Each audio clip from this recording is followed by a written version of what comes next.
engagement program is PEP, and we intentionally chose that name because we feel that it's flexible and wide open. So we don't want PEP to only be a curriculum or this training here, but it could be a whole compilation of programs and activities that build parent confidence and that help with parent engagement and involvement. So it's parent engagement programs. And then there's the parent engagement program that is the deploying of the curriculum. Well, the PEP program, we believe it's critical that to put it in place correctly, that that we need to provide training for the person who's going to run the whole program. And so Pep Prep consists of 2 days where we sit down with the person who's going to be the PEP coordinator or the PEP manager for the chapter.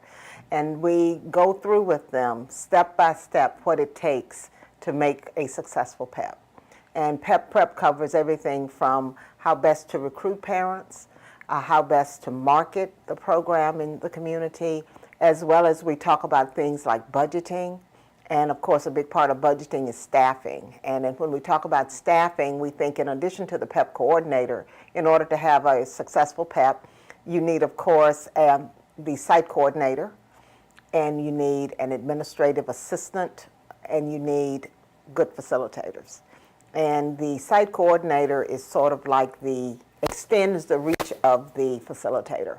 So the facilitator, when they're in front of a class, shouldn't have to worry about, well, where are my handouts for this, and where's the easel paper that I'm going to pass out? So that site coordinator is helping to keep time, etc. And it's the PEP coordinator who's in charge of the staffing, the planning, the logistics. Now she might be, or he might be delegating out those responsibilities, but they have overall responsibility for the PEP. Well, the coach kicks into action, and I'm going to speak about the coach as if the coach is a separate person from the coordinator or the administrative assistant or site coordinator. So I'm really talking about coach responsibilities. And the coach is that connection with the members of the class, of the PEP class. Because oftentimes we're bringing in parents who've never done the kinds of things we're asking them to do as a result of their being a part of PEP. And so we need that the coach is just what the name implies, provides encouragement, information, support.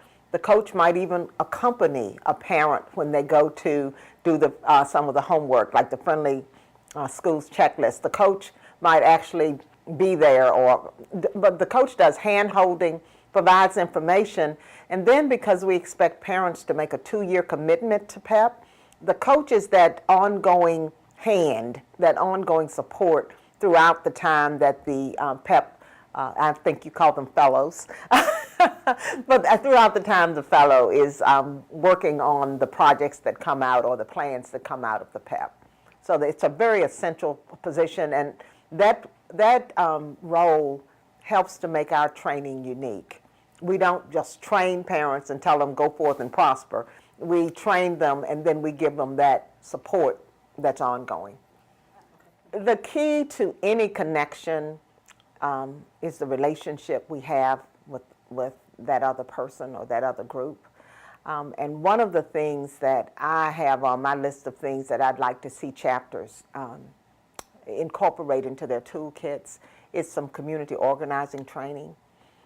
Because community organizing starts at a very grassroots level, and it starts with what we call relational meetings, which we do some of that anyway.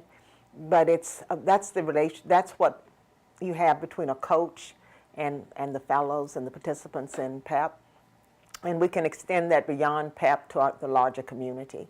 But I believe that we can hold our PEP participants to us through what the coach does, that building of the relationship.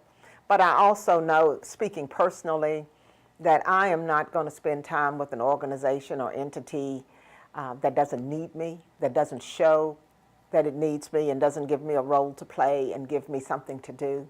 And I think the challenge for our chapters with our PEP graduates is to find a way to show them how they fit in with our work.